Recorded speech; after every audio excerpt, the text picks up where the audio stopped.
विष्णु गुरुर्देव महेश्वर गुरुर्साक्षात् परब्रह्म तस्मै श्री गुरुवे नमः। सबसे पहले गुरुदेव को प्रणाम करता हूँ। मंच पर उपस्थित सबको प्रणाम करता हूँ। सामने बैठे जो हमसे श्रेष्ठ हैं, ज्येष्ठ हैं, सबको प्रणाम करता हूँ। जो हमसे छोटे हैं उनको अपना स्नेह भेंट करता हूँ। समय थोड़ा सा है, इसलिए थोड़ा फास्ट मोड में बात करेंगे। 2024 का आज मेरा ये 79वां कार्यक्रम है। 2023 में मैं 115 जिलों में गया था, 2022 में 90 जिलों में गया था, 2023 में एक संडे अपने घर में था क्योंकि 12 नवंबर को दिवाली थी। 2024 का भी वो संडे आया नहीं कि मैं अपने घर में रह पाऊँ। Monday to Friday Supreme Court, Saturday Sunday बाहर, सीधे यहाँ से सुप्रीम कोर्ट फ्राइडे सुबह अपनी बैग लेके निकलते हैं, बाहर चले जाते हैं और मंडे को सुबह सुप्रीम कोर्ट पहुँचते हैं, फिर मंडे की शाम को अपने घर में पहुँचते हैं। यही दिनचर्या हो चुकी है। मेरे साथ जोर से बोलिए, धर्म की अधर्म का प्राणियों में विश्व का। मेरा व्यक्तिगत ये मानना है कि धर्म की जय करने से अधर्म का नाश नहीं होता, अधर्म का नाश करने से धर्म की जय होती है। और जितने भगवान विष्णु ने अवतार लिए, उन्होंने अधर्म का नाश करने के लिए लिया। भगवान परशुराम जी का अवतार अधर्म के नाश के लिए हुआ, भगवान श्री राम का अवतार अधर्म के नाश के लिए हुआ, भगवान कृष्ण का अवतार अधर्म के नाश के लिए हुआ। और अधर्म के नाश के लिए हमारे यहाँ पहले व्यवस्था भी थी। 4 वर्ण हुआ करते थे, ब्राह्मण, क्षत्रिय, वैश्य और दलित। ब्राह्मण का कार्य था धर्म की जय करना, क्षत्रिय का कार्य था अधर्म का नाश करना, बाकी दोनों प्राणियों में सद्भावना और भारत का कल्याण करना, ऐसे करके करते थे। तो धर्म की जय तो हो रही है, आज भी हो रही है। शिक्षक कर रहे हैं, हमारे गुरुदेव कर रहे हैं, ऐसे भारत में बहुत सारे कथावाचक हैं, महामंडलेश्वर हैं, आदरणीय शंकराचार्य जी हैं, सब लोग धर्म की जय कर रहे हैं। तो ब्राह्मण वाला कार्य पूरा चल रहा है, लेकिन क्षत्रिय वाला कार्य नहीं हो पा रहा है। आज की डेट में क्षत्रिय कौन है? आज की डेट में क्षत्रिय है कप्तान, कलेक्टर, थानेदार, हवलदार, तहसीलदार, पेशकार। इनका क्या काम है? अधर्म का। किसी का काम है अवैध निर्माण रुकवाना, किसी का काम है धर्मांतरण रुकवाना, किसी का काम है घुसपैठ रुकवाना, किसी का कुछ काम है। अगर आप ध्यान से देखिए तो आज की डेट में अधर्म का नाश करने के लिए जो पहले क्षत्रिय किया करते थे, उसके लिए हमारे पास पुलिस व्यवस्था है, न्यायिक व्यवस्था है, प्रशासनिक व्यवस्था है, वो व्यवस्था है। और इसके बावजूद अगर अधर्म बढ़ रहा है, इसका मतलब कहीं ना कहीं हमारी न्यायिक व्यवस्था, पुलिस व्यवस्था, प्रशासनिक व्यवस्था फेल हो चुकी है। हम लोग एक झूठी बात सुनते रहते हैं, कुछ बात है कि हस्ती मिटती नहीं हमारी, ऐसे सुनते रहते हैं बार बार। जबकि हमारी हस्ती भी मिटती गई, हमारी बस्ती भी मिटती गई। मैं आपको कुछ आंकड़े बताता हूं।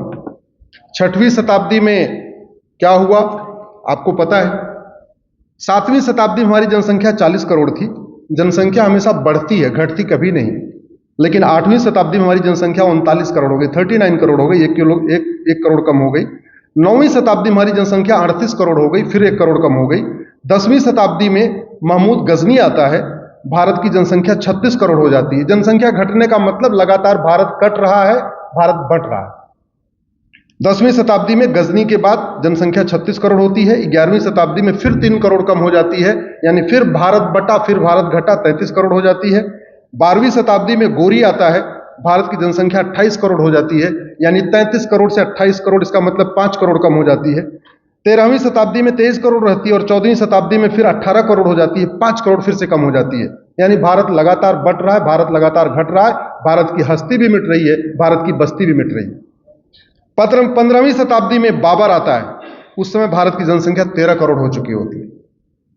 लगातार तो कुल मिलाकर अगर आप देखिए 17वीं शताब्दी में भारत 14 करोड़ था और ईसा से 200 साल पहले भी भारत जब मौर्य एम्पायर था उस समय भारत की जनसंख्या 14 करोड़ थी। इसका मतलब यह हुआ 1900 वर्षों तक भारत की जनसंख्या बढ़ी नहीं। इसका दूसरा मतलब यह हुआ 1900 वर्षों तक भारत मौर्य के बाद भारत बढ़ता रहा, भारत घटता रहा और संख्या कम होती चली गई। 1900 साल तक, ईसा से 200 साल पहले भी भारत की जनसंख्या 14 करोड़ थी और 17वीं शताब्दी में भारत जनसंख्या 200 करोड़ थी। स्थिति यह है, मेरी पीआईएल चल रही है कि भारत के 9 राज्यों में हिंदू खत्म हो चुके हैं। 28 राज्य हैं, 8 केंद्र शासित प्रदेश हैं, टोटल हो गए 36 में से 9 राज्यों में हिंदू खत्म हो चुके हैं। मेरी पीआईएल है ऑलरेडी, अगर आप गूगल करेंगे हिंदू माइनॉरिटी करके। अगर डिस्ट्रिक्ट वाइज देखें तो 800 जिलों में से 200 जिलों में हिंदू खत्म हो चुके हैं, यानी 25% जिलों में हिंदू खत्म हो चुके हैं। तहसील के हिसाब से देखें तो 6000 तहसील भारत में, उसमें से 1500 तहसील में हिंदू खत्म हो चुके हैं, यानी लगभग 25% तहसीलों में हिंदू खत्म हो चुके हैं। बॉर्डर पे हमारे 300 तहसीलें हैं टोटल। आप चाहे वो राजस्थान का बॉर्डर, चाहे गुजरात का बॉर्डर, चाहे महाराष्ट्र का बॉर्डर या पाकिस्तान बॉर्डर, बांग्लादेश बॉर्डर पे 300 तहसीलें हैं, उसमें 300 की डेमोग्राफी बदल चुकी है, यानी 100% बॉर्डर की तहसीलों की डेमोग्राफी बदल चुकी है। आते हैं महाराष्ट्र में मैं इस पर रिसर्च कर रहा था कि 1999 की वोटर लिस्ट और 2024 की वोटर लिस्ट, जनसंख्या तो जो काउंटिंग होती 10 साल के बाद होती गुरुदेव, लेकिन वोटर लिस्ट हर चुनाव के पहले अपडेट की जाती है। तो मैंने 1999 में जो लोकसभा चुनाव हुआ, आप यहां आने के पहले मैं उस पर रिसर्च कर रहा था कि महाराष्ट्र में क्या हुआ। तो 1999 में जो अटल जी के समय चुनाव हुआ और 2024 में जो अभी मोदी जी के समय चुनाव हुआ, टोटल हो गए 25 साल। इस 25 साल में आपके अहमदनगर, अकोला, अमरावती, औरंगाबाद, बीड़, भंडारा, बुल्हाना, चंदपुर, धुले, गढ़चिरौली, हिंगोली, जलगांव, जालना, कोल्हापुर, लातूर, मुंबई, नागपुर, नांदेड़, नंदुरबार, नासिक, उस्मानाबाद, पालघर, परभणी, पुणे, रायगढ़, रत्नागिरी, सांगली, सतारा, सिंधुदुर्ग, सोलापुर, थाने, वर्धा, वाशिम और यवतमाल। इवन सबसे जो कम चांसेस था कि पूना की डेमोग्राफी नहीं बदली होगी, लेकिन पूना की भी डेमोग्राफी बदल चुकी है। ये जो आंकड़े मैं बता रहा हूं सार्वजनिक आंकड़े हैं, आप कहीं पे भी इलेक्शन कमीशन पे जाइए, अपने लोकसभा की 1999 की वोटर लिस्ट उठा लीजिए, 2024 की वोटर लिस्ट उठा लीजिए, 25 साल में कितना अंतर हुआ है ये क्लियर हो जाएगा। जनसंख्या विस्फोट का 3 कारण है, घुसपैठ, धर्मांतरण। जो डेमोग्राफी बदलने का 3 कारण है, घुसपैठ, धर्मांतरण और जनसंख्या विस्फोट। घुसपैठ में मेरी पीआईएल चल रही है, धर्मांतरण पे मेरी पीआईएल चल रही है, जनसंख्या नियंत्रण पे पीआईएल चल रही है। घुसपैठ में मैंने पीआईएल 2017 में फाइल किया था। उस समय मैंने एफिडेविट फाइल करके बताया था सुप्रीम कोर्ट में कि 5 करोड़ घुसपैठिए उस समय आ चुके थे 2017 में। अब तो जनसंख्या इनकी लगभग 5.5 करोड़ हो चुकी है। दूसरा जो बड़ा कारण है डेमोग्राफी बदलने का, वो है धर्मांतरण। धर्मांतरण बहुत तेजी के साथ हो रहा है। ऐसा कोई राज्य नहीं है जहां धर्मांतरण नहीं हो रहा है। उसका भी मूल कारण है हमारा कानून घटिया है, न्यायिक व्यवस्था हमारी सड़ चुकी है। हमारे माननीय जजों को धर्म और रिलीजन के बीच में अंतर ही नहीं पता है। उनको लगता है सारे रिलीजन एक समान होते हैं, जबकि ये बहुत बड़ा झूठ है। उनको लगता है धर्म और रिलीजन एक ही जैसा है, ये भी सबसे बड़ा मिथ है। तो मेरी भी लेटेस्ट एक पीआईएल हुई है गुरुदेव, जिसमें मैंने कहा है धर्म अलग होता है, रिलीजन अलग होता है, और उस पर कोर्ट ने सरकार को कहा है कि आप 3 महीने के अंदर डिसाइड करो कि धर्म क्या है, रिलीजन क्या है। मैंने उसमें 20 अंतर बताए हैं, धर्म और रिलीजन में अंतर क्या क्या होता है। मोटा मोटा आपको बता देता हूं, धर्म जोड़ता है और रिलीजन तोड़ता है। धर्म वसुधैव कुटुंबकम सिखाता है, धर्म नारी तू नारायणी सिखाता है, धर्म सर्वमंगल मांगल्य सिखाता है, धर्म सर्वे भवन सुखने सिखाता है, धर्म यत्र नास्ति पूज्यते रमन्ते तत्र देवता सिखाता है, धर्म समता समानता समरसता सिखाता है। संविधान में जो कुछ लिखा है वो धर्म सिखाता है। Equality, justice, liberty, fraternity, unity, national integration, ये धर्म सिखाता है। बोलने की आजादी आपको धर्म देता है, शास्त्रार्थ की आजादी आपको धर्म देता है। आप हिंदू धर्म की किताबों पे शास्त्रार्थ कर सकते हैं, मजहबी किताबों के ऊपर आप शास्त्रार्थ करेंगे तो आपका गला काट दिया जाएगा। सबसे बड़ा डिफरेंस धर्म और रिलीजन में ये है। आर्टिकल 14 कहता है equality before law, equal protection of law, सबको इक्वल प्रोटेक्शन होना चाहिए, ये धर्म सिखाता है। आर्टिकल 15 कहता है किसी से भेदभाव नहीं करना, ये धर्म सिखाता है। रिलीजन तो कहता है भेदभाव करो। संविधान कहता है सब एक समान है, धर्म कहता है सब एक समान है, मजहब कहता है सब एक समान नहीं है। जो हमको मानता है वो पाक, जो नहीं मानता वो नापाक। जो हमको मानता है वो बिलीवर, जो नहीं मानता नॉन बिलीवर। तो ये धर्म और रिलीजन के बहुत बेसिक डिफरेंसेस हैं। लेकिन दुर्भाग्यवश चूंकि हमारे माननीय सुप्रीम कोर्ट के जजों की पढ़ाई भी पूरी कॉन्वेंट में हुई है, ना उन्होंने ठीक से भगवत गीता पढ़ा, ना बाइबल पढ़ा, ना कुरान पढ़ा, तो उनको बता दिया गया मजहब नहीं सिखाता आपस में बैर रखना, और वही वो सुन के फैसला देते जा रहे हैं। सच्चाई ये है, मजहब ही सिखाता है आपस में बैर रखना। पूरी दुनिया में जो लड़ाई है वो मजहब की है, धर्म की नहीं है। पूरी दुनिया में जितने वार हो रहे हैं वो मजहबी वार हो रहे हैं। बाबर, हुमायूं, तुगलक, गजनी, गोरी यहां धर्म युद्ध करने नहीं आए थे, वो मजहबी वार करने आए थे। धर्म युद्ध केवल 5,500 साल पहले हुआ था, भगवान कृष्ण ने करवाया था, जो कुरुक्षेत्र में हुआ था वो धर्म युद्ध था। उसके बाद लगातार मजहबी वार चल रहा है ये।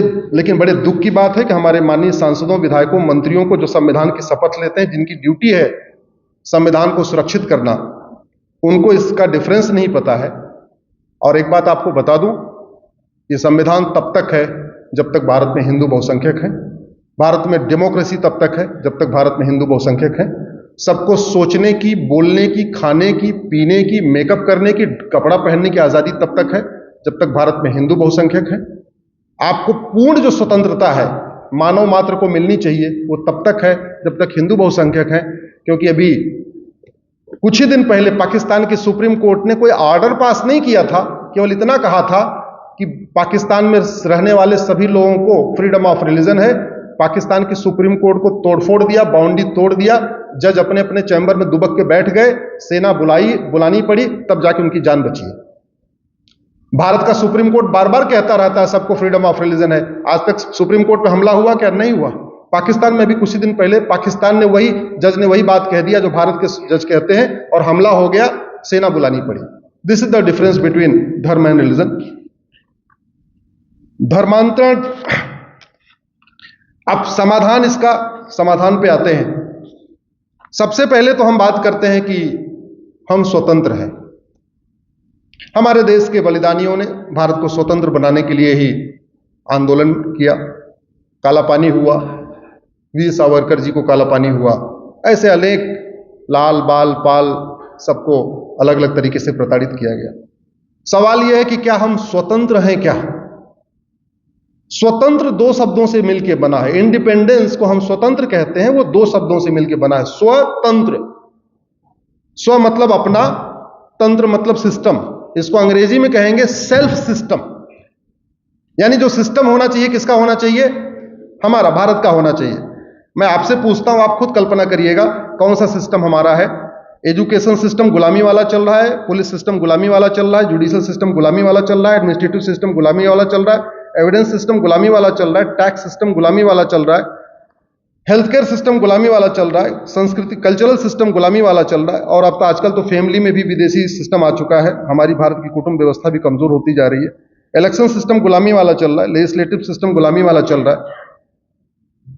तो ये 15 अगस्त को हम मनाते हैं स्वतंत्रता दिवस। कितने स्वतंत्र हैं कल्पना आप खुद कर लीजिए। 26 जनवरी को हम मनाते हैं गणतंत्र दिवस। गणतंत्र का मतलब, भारत चूंकि 1947 में स्वतंत्र हो गया, तो इसलिए भारत के संविधान में स्वतंत्रता शब्द कहीं लिखा ही नहीं, इंडिपेंडेंस कहीं लिखा ही नहीं है। भारत के संविधान के प्रियम्बल में लिखा है sovereign, we are a sovereign country. संविधान बन गया, संविधान निर्माताओं का लक्ष्य क्या था? भारत को एक संप्रभु राष्ट्र बनाना, सोवरिन कंट्री बनाना। संप्रभुता का मतलब यह होता है, न गुलामी का नाम होना चाहिए, न गुलामी का निशान होना चाहिए, न गुलामी की कुरीतियां होनी चाहिए, न गुलामी की कुप्रथाएं होनी चाहिए, न गुलामी की शिक्षा व्यवस्था होनी चाहिए, न गुलामी की चिकित्सा व्यवस्था होनी चाहिए, न गुलामी की पुलिस व्यवस्था, न गुलामी की न्यायिक व्यवस्था। दुर्भाग्यवश सब कुछ गुलामी का चल रहा है। बाकी तो छोड़िए, आप जहाज पे बैठिएगा तो देखिएगा आपको जहाज पे वीटी लिखा हुआ मिलेगा, वीटी। मेरी PIL चल रही है, गूगल करिएगा वीटी अश्विनी उपाध्याय। वीटी का मतलब होता है विक्टोरिया टेरिटरी।